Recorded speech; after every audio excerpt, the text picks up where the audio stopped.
आपके लिए चंद कतरे लहू के लाया हूं, मुरझा गया हूं पर फूल खुशबू के लाया हूं, और आप लोगों को तालियां बजानी ही होगी। मैं घर से पत्नी के पांव छू के आया हूं।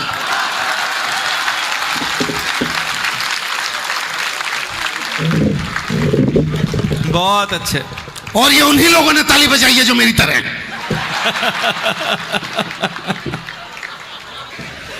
बहुत अच्छे। बस बैठ जाओ, अब जाने का नाम नहीं है। देखो मैं दिल्ली से आया हूं, मेरा दर्द दूसरा है। चिराग भाई, आपने जो माला पहनाई थी मुझे, चिराग भाई यहां देखो आप भाई, मां कसम जैसी माला आपने पहनाई ऐसी तो मेरी लुगाई ने भी नहीं पहनाई थी मुझे।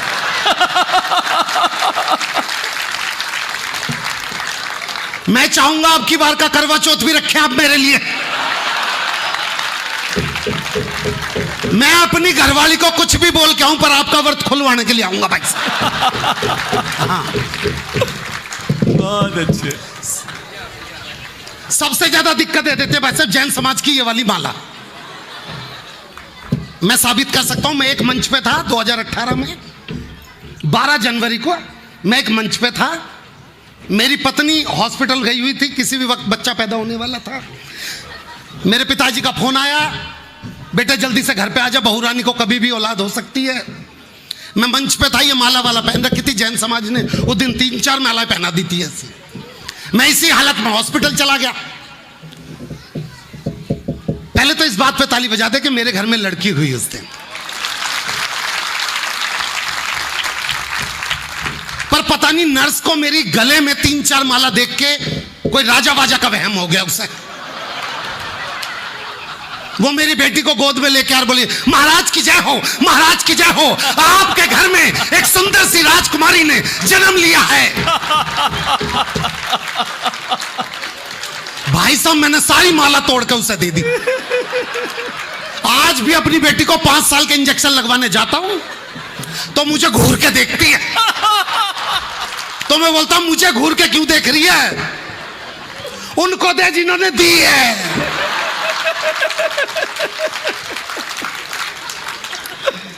हमारे बीच में महेंद्र जैन जी बैठे। महेंद्र जी भाई साहब खड़े हो जाइए आप प्लीज। राजस्थान में गांव पड़ता है लकोई। लकोई में वैसे तो ना जाने कितने कुएं हैं, लेकिन एक कुआं ऐसा भी है जिसमें झुक के नाम लेने पे कुआं जवाब देता है। तो देखने के लिए मैं और डीके जैन मित्तल उस कुएं के पास गए। डीके जैन ने कुएं में आवाज लगाई डीके जैन, तो कुएं में से आवाज आई डीके जैन। मैंने आवाज लगाई विनोद पाल, तो कुएं में से आवाज आई विनोद पाल। फिर हमने महेंद्र जी का भी नाम लिया। हमने बोला महेंद्र जैन जी, तो कुएं में से कोई आवाज नहीं आई भाई साहब। मुझे टेंशन हो गया, इतना बड़ा व्यक्ति तो इनका तो नाम आना चाहिए। बगल में एक बाबा था, मैंने बाबा से बोला बाबा कोई गलती हो गई तो बताइए। हम दोनों ने अपना नाम लिया तो कुएं में से आवाज आई। जब हमने महेंद्र जी का नाम लिया तो कुएं में से आवाज क्यों नहीं आई? तो बाबा ने बोला बेटे दुनिया में विनोद पाल का जवाब हो सकता है, डीके जैन का जवाब हो सकता है, महेंद्र जैन जी का कोई जवाब नहीं है, वो लाजवाब व्यक्ति है। तो महेंद्र जी आपने जैसा बोलने के लिए कहा तो मैंने बोल दिया भाई साहब। मेरे को तो जो एक्स्ट्रा पैसे देना इस जेब में रख के चले जाइए बस आप। मैं आपके बारे में एक बात बतला दूं। देखो मैं दिल्ली से आया हूं और दिल्ली के हालात आपसे कुछ छुपे हुए नहीं है। हमारे पहले वाले सीएम पे यह आरोप लगाया गया कि उसका शराब के केस में हाथ है। जैन साहब मुझे यकीन नहीं हुआ। नहीं, केजरीवाल जी का शराब में हाथ तो हो ही नहीं सकता। फिर मैंने सोचा कि इनको तो खांसी थी, जो मोहल्ला क्लिनिक के किसी भी दवाई से ठीक नहीं हो रही थी। फिर इन्होंने ऐसा क्या पिया, फिर मैंने माना हाथ हो ना हो गला तो जरूर है। आदरणीय अनामिका जी बोलती है विनोद असली कविता वो होती है जब हम मंच पे एक जगह एक कुछ पंक्तियां पढ़ो, अगली पंक्ति अगर श्रोताओं के बीच में से आए तो वो असली कविता होती है। मैं आपके बीच में छोटा सा टेस्ट करता हूं। एक जगह पे रुक जाऊंगा, आगे की पंक्ति आपके मुंह से निकलेगी। एक तो इस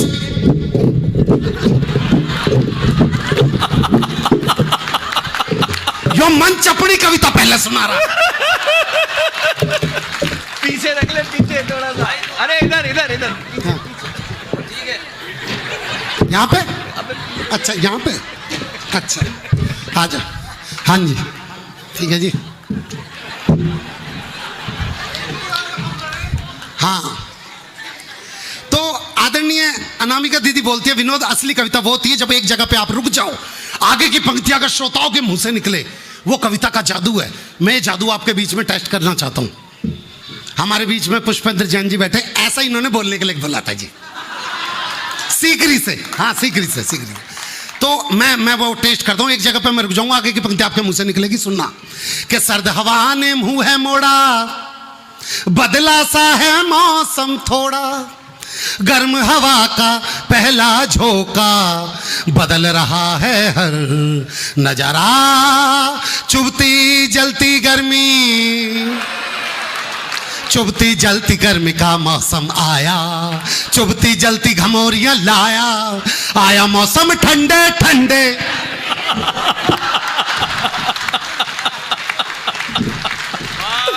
बहुत अच्छे विनोद। कविता में ताकत है, इसका मतलब, पर आपके हाथों में दम नहीं है भाई साहब।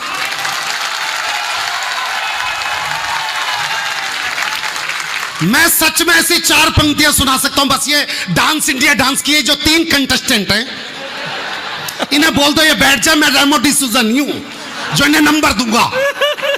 मेरा खुद टेस्ट हो रहा है इनके बीच में। मैं सच में ऐसी 4 पंक्तियां सुनाऊंगा, 3 जगह पे मैं रुक जाऊंगा, चौथी पंक्ति आपके मुंह से निकलेगी। लेकिन उससे पहले ये जो बीच में भाई साहब बैठे हैं, ये कैमरे वाले के बगल में, हाँ जिनका ये वाला मोहल्ला थोड़ा सा, भाई साहब छोटा सा अनुरोध है, आप यहां के बैठ जाओ। नहीं वो क्या हो रहा है सर की वो लाइट आपके सर पर पड़ रही, मेरी आंखों पर चौंधा आ रहा भाई साहब। मैं ज्यादा लंबा नहीं पढ़ पाऊंगा, यकीन मानिए। बहुत अच्छे। हाँ तो मैं टेस्ट करता हूं। हाँ तू बना ले भाई, ले। हाँ तो 4 पंक्तियां सुनना। कि दिल्ली की एक लड़की ने दूसरी लड़की से पूछा कि तू जिस लड़के से प्यार करती थी तूने छोड़ क्यों दिया। तो लड़की ने जो जवाब दिया वो 4 पंक्तियों में, 3 पंक्तियां मेरी और चौथी पंक्ति अगर आप समझ जाए तो यहां से लेके वहां तक और यहां से लेके यहां तक एक बार खुल के ताली बजा देना अगर समझ जाओ तो। कि दिल्ली की एक लड़की ने दूसरी लड़की से पूछा, भाई तू जिस लड़के से प्यार करती थी तूने छोड़ क्यों दिया। लड़की ने जवाब दिया, कर्जे में उसका एक एक बाल निकला, कहां का धनी था वो तो कंगाल निकला, और मैं ही थी जो मोदी की तरह गरजती रही, वो तो खांसने वाला। ताली अब भी नहीं बजा रहे भाई साहब आप।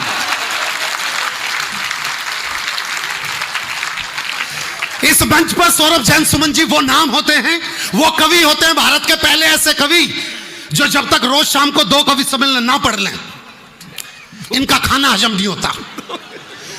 सौरभ जैन सुमन जी ये जो पीले वाले कुर्ते में बैठे हैं भाई साहब, जब तक शाम को 2 कवि सम्मेलन ना कर लें और जैसे ही पहला कवि सम्मेलन खत्म होता है दूसरे के लिए जाते हैं तो आयोजक से बोलते हैं, भाई साहब ये वाला हो गया दूसरे में जाऊं, भाई साहब ये वाला हो गया दूसरे में जाऊं, ये वाला हो गया दूसरे में। इन्हें आदत हो गई ये लाइन बोलने की, ये वाला हो गया दूसरे में जाऊं। अब अनामिका जी करवा चौथ पे इनकी आरती उतार रही थी,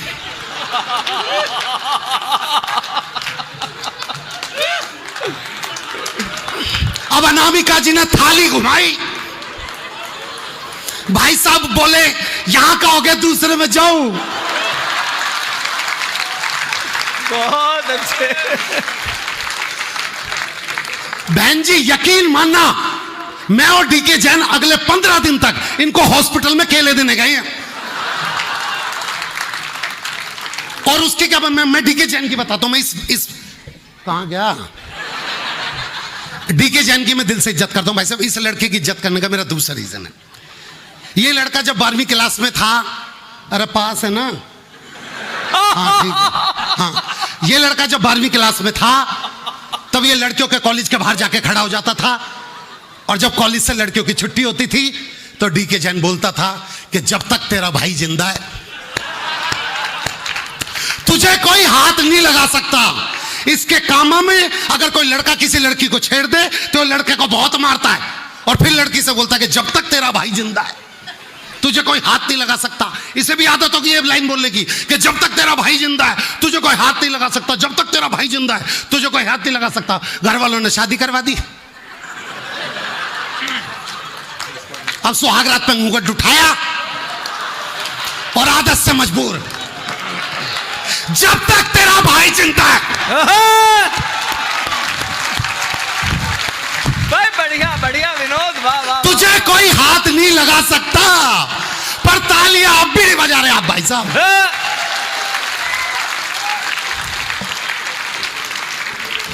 हमारे को तो भाई साहब जहां पे ये जिस जगह पे हमारे को रुकवाया हुआ था, मैं बिल्कुल उस जगह के बाहर खड़ा हुआ था। मेरे बगल में एक सुंदर सी लड़की भी खड़ी थी।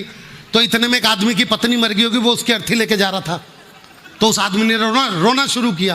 अरे 7 जन्मों के बंधनों को तोड़ के, अरे 7 फेरों की रस्मों को छोड़ के, अरे कहां चली गई तू। तो मेरे बगल में जो सुंदर सी लड़की थी उसने बोला, यार ये अपनी पत्नी से कितना प्यार करता था, अगर इसका नंबर मेरे पास होता तो मैं इससे शादी कर लेती। अब ये बात उस रोते हुए आदमी के कानों में भी चली गई। अब उसने अपना नंबर फिट करने की कोशिश करी। अरे 7 जन्मों के बंधनों को तोड़ के, अरे 7 फेरों की रस्मों को तोड़ के, अरे कहां चली गई तू। अब बता कौन मेरे मोबाइल नंबर 9811740094 पे फोन करके पूछेगा कि मैंने खाना खाया या नहीं खाया।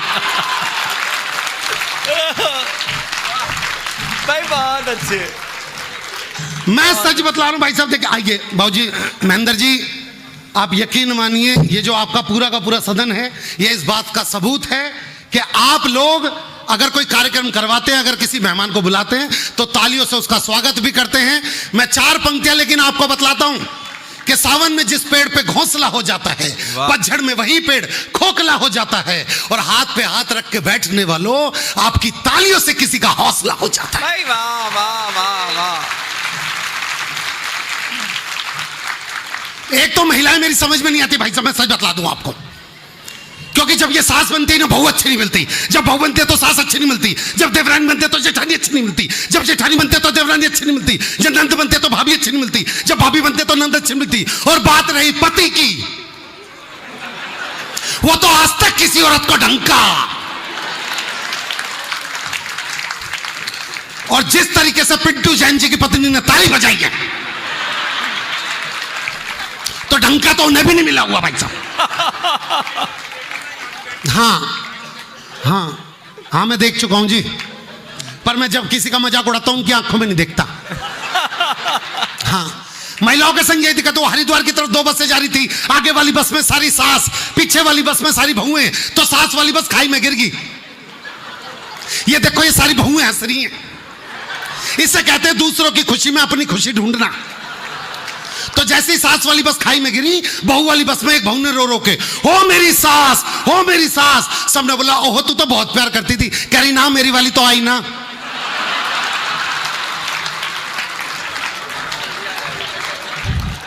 हालात ऐसे हो रहे, हम तो कुछ कर ही नहीं सकते उसमें। जैसा आपके, अब भाई साहब डॉक्टर था हमारे यहाँ पे भाई साहब, एक को किसी ने सांप काट लिया। तो मैं डॉक्टर के पास लेके गया। डॉक्टर ने बोला, विनोद जब भी कभी सांप काट ले उसके 2 इंच ऊपर रस्सी कस के बांध दो, उससे क्या होगा, जहर नहीं चढ़ेगा। मेरी पत्नी को सांप काट गया यहां, जैन साहब बिल्कुल यूं करके मैंने कस दिया गला। मैंने और टाइट कसा, मुझे डर लग रहा था कहीं सांप का जहर और उसकी जुबान का जहर ना मिल जा। खैर बचा तो ली हमने। लेकिन आपके बीच में फिर वही वाली बात बोलना चाहता हूं। देखिए सुनना कि दिल से दिल को जोड़ रहा वो तार टूट जाएगा। कला और संस्कृति का आधार टूट जाएगा। ना आहा ना वहा, ना ही तालियां बजा रहे हो, इन चुप्पियों से तो कलाकार टूट जाए। हाय हाय, भाई वाह वाह वाह। एक बड़े तांत्रिक को एक राजकुमारी से प्यार हो गया भाई साहब। तांत्रिक का दिल ऐसा है राजकुमारी पे, तांत्रिक ने एक अपनी जादू शक्तियों से एक सेंट बनाया और सेंट दे दिया उस राजकुमारी की दासी को और बोला, जा अपनी राजकुमारी को बोलियो अगर ये सेंट वो ऊपर लगाएगी तो और भी ज्यादा सुंदर हो जाएगी। अब दासी वो सेंट लेके जा रही थी, दासी को ठोकर लगी और सेंट की सीसी टूट के एक भैंस के ऊपर गिर गई। अब यहां तांत्रिक अपने घर के बेड पे, जिस पे भी वो सेट गिरा हो, वो मेरे गले से आके लग जा। भाई साहब भैंस उठी और छाती पे जाके गिर गई, उसकी तेरहवीं करवा के आया हूं आज मैं यहां पे। अब यहां से बहुत अच्छा मंच हो गया है। मैं बस यहां से एक दृश्य आपसे जोड़ना चाहता हूं भाई साहब। दृश्य यहां पे, आप में से कितने लोग ये बात जानते हैं कि जब लड़की की विदाई होती है तो लड़की का मामा लड़की को गोद में उठा के डोली वाली कार तक छोड़ के आता है? कितने लोग जानते हैं बात? हाँ तो हाथ उठाओ ना, है या ना है? मैं तो सुनाऊंगा, और नहीं है तो सुन लो। ऐसा होता है दिल्ली, हरियाणा, यूपी, राजस्थान में, आज भी कई जगह पे जब लड़की की विदाई होती है तो लड़की का मामा लड़की को गोद में उठा के डोली वाली कार तक छोड़ के जाता है। और ये बीच में राहुल गांधी बनने की कोशिश मत करना तुम। वो राहुल गांधी देश जोड़ो भारत जोड़ो यात्रा में चला गया आंध्र प्रदेश। आंध्र प्रदेश में किसी को हिंदी नहीं आती, तो राहुल गांधी जी वो भीड़ के बीच में से निकल के आ रहे थे। इतने में एक आंध्र प्रदेश की महिला बैठी हुई थी, जैसे ये बैठी हुई बहन जी। तो राहुल गांधी जी बिल्कुल सिड्डी के पास चढ़ रहे थे, तभी आंध्र प्रदेश की महिला ने सर पे हाथ रख के बोला राहुल गांधी जी के, येंडू वरकने तुम्बा। अब अगला तो उत्साहित रहता है स्टेज पे, अगला बस बस अब की बार हमारी सरकार को आने से कोई नहीं रोक सकता। एक अम्मा ने मेरे सर पे हाथ रख के बोला है येंडू वरकने तुम्बा। तो नीचे से एक आदमी बोला, भैया ये तुमसे कह रही है, बेटा तुमसे नहीं हो पाएगा। हाँ बहुत अच्छे। अब यहां से एक दृश्य, हाँ ये क्या हो रहा है भैया? ये वो 3 है, तुम 5 उठने के लिए क्यों कह रहे हो? यहां से बस अब जुड़ जाइएगा। लड़की की विदाई चल रही है, लड़की का बस यही सीन है कि उसका मामा लड़की को लेके डोली वाली कार तक जाएगा। बहन जी बैठ जाओ, किसी गरीब की बेटी विदा हो रही है ना, किसी गरीब की बेटी विदा हो रही है। हाँ बैठ जाओ। बस दिक्कत यह है, लड़की को उठा के उसका मामा लेके जाएगा जैन साहब। जयंती जी। अच्छा जयंती प्रसाद जी हैं क्या? हाँ ठीक है, हाँ अध्यक्ष है जी, मुझे पता है जी। संजय जी ना ना, संजय जी, अब तो संजय जी है ना। बस अब आपने बीच में टोका है तो भुगतना भी पड़ेगा। तो दिक्कत ये थी भाई साहब कि लड़की को उठा के उसका मामा लेके जाएगा, बस दिक्कत ये थी कि लड़की का वजन 150 किलो। जिसने नहीं सुना दोबारा से सुनो, लड़की का वजन 150 किलो। और दूसरी दिक्कत ये, लड़की का कोई सगा मामा भी नहीं था,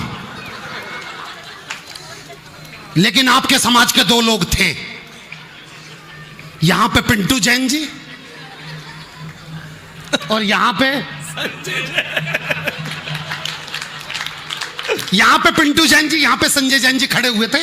लड़की के बाप ने पहले पिंटू जी से बोला, ये पिंटू जैन जी है कहां पे? पिंटू जैन जी कहां है? अच्छा नहीं आप ही है ना? ना आपसे तो कुछ करवाई ना, वो तो इन्होंने बीच में बोला अब इनसे करवाऊंगा वो काम। आप तो बहुत बच गए इस चीज में। तो पिंटू जी यहां पे खड़े थे, संजय जी यहां पे खड़े थे। लड़की के बाप ने पहले पिंटू जी से बोला, पिंटू जी भाई उठा दियो जरा, लड़की ज्यादा दूर तक नहीं है। तो पिंटू जी तो वो व्यक्ति है जिसने उस लड़की को 40 किलो से 150 किलो होते हुए देखा। पिंटू जी तो वो व्यक्ति हैं जिन्होंने उस लड़की को रस्सी कूदते हुए देखा और जमीन को 2 फुट नीचे धंसते हुए देखा। तो जैसे पिंटू जी से बोला, पिंटू भैया उठा दियो जरा, तो पिंटू जी मेरा तो पथरी का ऑपरेशन हो रखा, डॉक्टर बोल रहे जरा सा झुकूंगा पता। अच्छा कोई बेटा,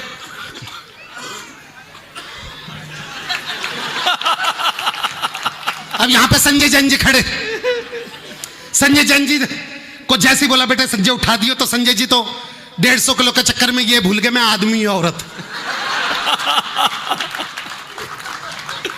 जैसे बोला बेटा संजय उठे, तो संजय जी वो मेरा तो 7वां महीना चल रहा है।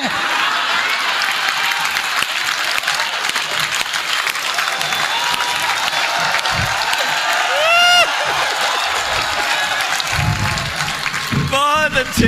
देखो यो आपका दोस्त नहीं हो सका बिल्कुल भी।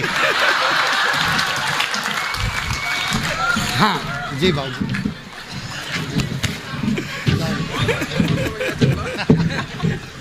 बहुत अच्छे। संजय भैया इतने खुश हैं कि वाकई चल रहा है। भाई भैया मैं ज्यादा बड़ी बात नहीं बोलूंगा, थोड़ा खट्टा कम खाना और थोड़ा धीरे धीरे चला करो बस। अब जैसे इनको बोला भाई साहब ये घबरा, पीछे एक 40 किलो का व्यक्ति खड़ा, 40 किलो का व्यक्ति पीछे खड़ा, उसे पता ही नहीं यहाँ पे क्या बातें हो रही हैं। पीछे सबसे कह रहा बाबूजी मेरे लायक कोई काम हो तो बताना, किसी भी तरीके का कोई भी काम हो मुझे बताना। तो पीछे अपने कमलेश बसंत जी भी खड़े थे, उन्होंने बोले बेटा यहाँ पे काम नहीं है, आगे चला जा, काम ही काम है। अब वो बेचारा बोलते हुए बाबूजी मेरे लायक कोई काम हो तो बताना, मेरे लायक कोई काम हो तो बताना, मेरे लायक कोई काम होता तो। ये बोलते बोलते वो बेचारा लड़की के पास आ गया, लड़की के बाप के पास, और लड़की के बाप से बोला बाबूजी मेरे लायक कोई काम हो तो बताना। अब काम तो उसका अंदर इंतजार कर रहा था। लड़की के बाप ने बोला जा छुटकी को लेके जा। तो देखो जब तक उसने छुटकी को देखा नहीं था, उसका बीपी कंट्रोल में था, उसकी सांस फूल नहीं रही थी, उसके हाथ पैर कांप नहीं रहे थे। लेकिन जैसे उसने लड़की को देखा, उसके शरीर में ये तीनों चीजें हुई। कहाँ अंकल जी? पीछे?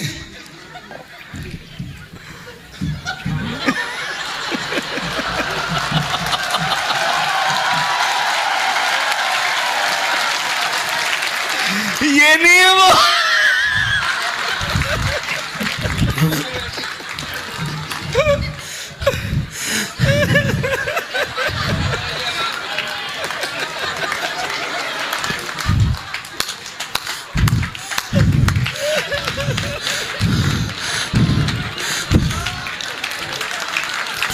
क्या करना अंकल जी?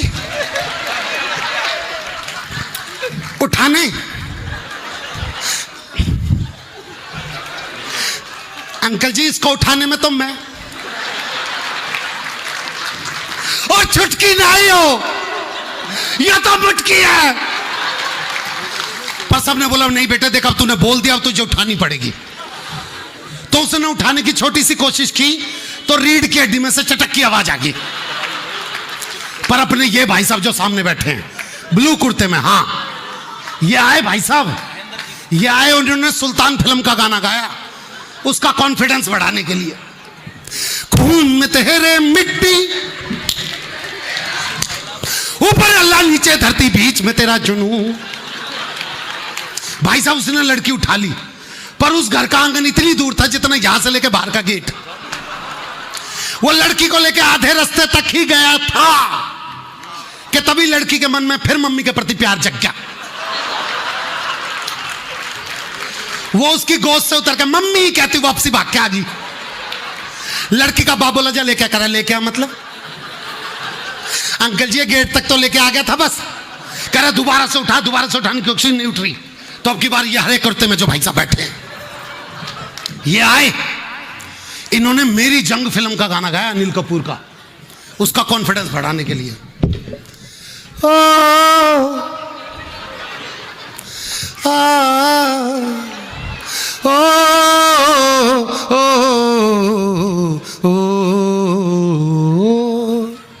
ओ, जीत जाएंगे हम। अब जिसने उठा रखी थी उसकी आवाज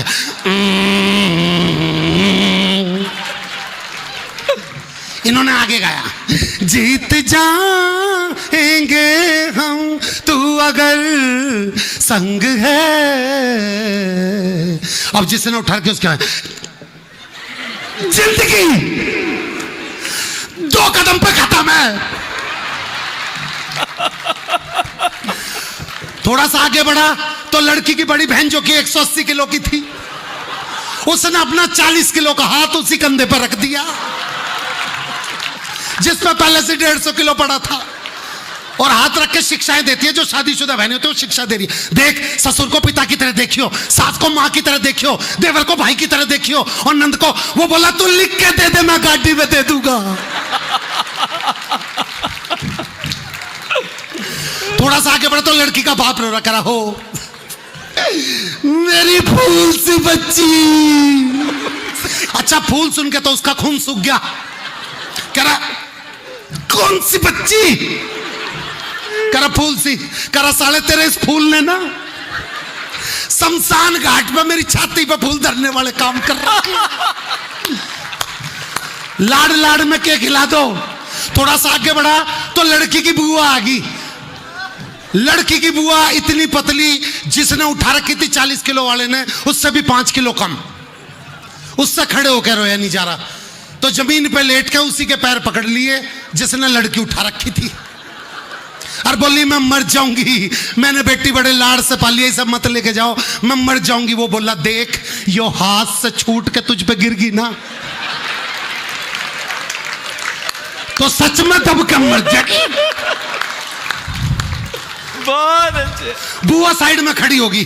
थोड़ा सा आगे बढ़े तो एक पंडित जी आए, बोला जजमान मुझे लग रहा है लड़की को उठाने में बहुत ज्यादा कष्ट भोग रहे हो, मैं भी हनुमान साहब पढ़ देता हूं, आप इसे गेट तक लेके पहुंच जाओ। वो बोला भाई महामृत्युंजय का जा पाता हो तो पढ़ दे एक बार। अब उसकी आंखों में खुशी बिल्कुल गेट तक आ गया, उसकी आंखों में चमक के बस अब तो लड़की उतरने वाली है। पीछे से फिर किसी ने आवाज लगा दी, अरे भाई लड़की की दादी कुछ कहना चाह रही है। कह रहा भाई मेरी सुपारी उपारी ले रखी है के? अब लड़की की दादी ने रोना स्टार्ट किया। कह रहा भैया ये तो ओपरा सिंगर है। कह रहा भैया बुजुर्ग हो रहता, सांस फूल रही है। कह रहा किसी की उखड़ भी तो रही है। अब दादी ने रोना स्टार्ट किया। पहले की दादियां एक गाना गा के लड़की विदा कर देती थी, ओ मेरी चिड़िया उड़ गई रे, बोला किसी के तोते भी तो उड़ा रही है।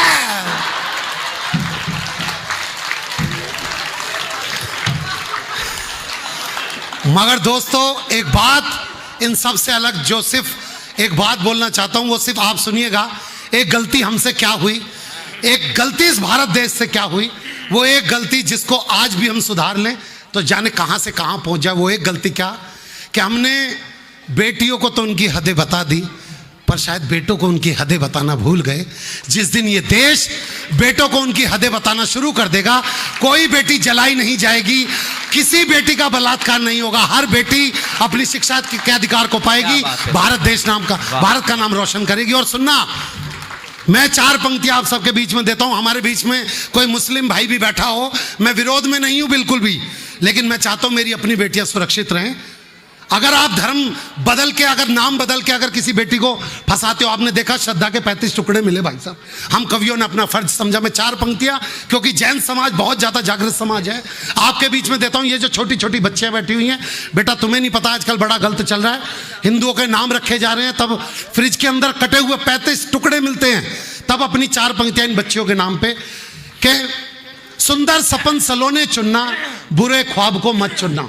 ये जितनी बेटियां बैठी हुई हैं, सुंदर सपन सलोना, बुरे ख्वाब को मत चुनना, और खोदे जो पहचान तुम्हारी उस नकाब को मत चुनना। और मेरी बच्चियों ये पंक्तियां याद रखना तुम सदा, रवि सूर्य दिनकर को चुनना, आफताब को मत चुनना। रवि सूर्य दिनकर को चुनना, आफताब को मत चुनना। और 4 पंक्तियां इन बेटों के नाम पे। ये जो पुरुष है ये बेटे हैं, ये आने वाली जो भी पौध हमारे बीच में छोटे छोटे बच्चे हैं। क्या हो सकता है, आपने देखा कितने बलात्कार होते हैं भाई साहब, ये तो वो हैं जो रजिस्टर्ड होते हैं, ना जाने कितने ऐसे होते हैं जो हमारे कानों तक नहीं पहुंचते। लेकिन मैं इन बढ़ने वाली जितनी भी यहाँ पे पौध हैं इन छोटे छोटे बच्चों की, इन पुरुषों से, इन बेटों से सिर्फ एक अनुरोध कि खुद अपने चरित्र पर ही मूंग दल रहे हो तुम। वाह। खुद अपने चरित्र पर ही मूंग दल रहे हो तुम, अच्छे हो तो क्यों फितरत बदल रहे हो तुम। अगर एक लड़की तुम्हें देख के रास्ता बदल रही है तो ये जान लो गलत रास्ते पे चल रहे हो तुम।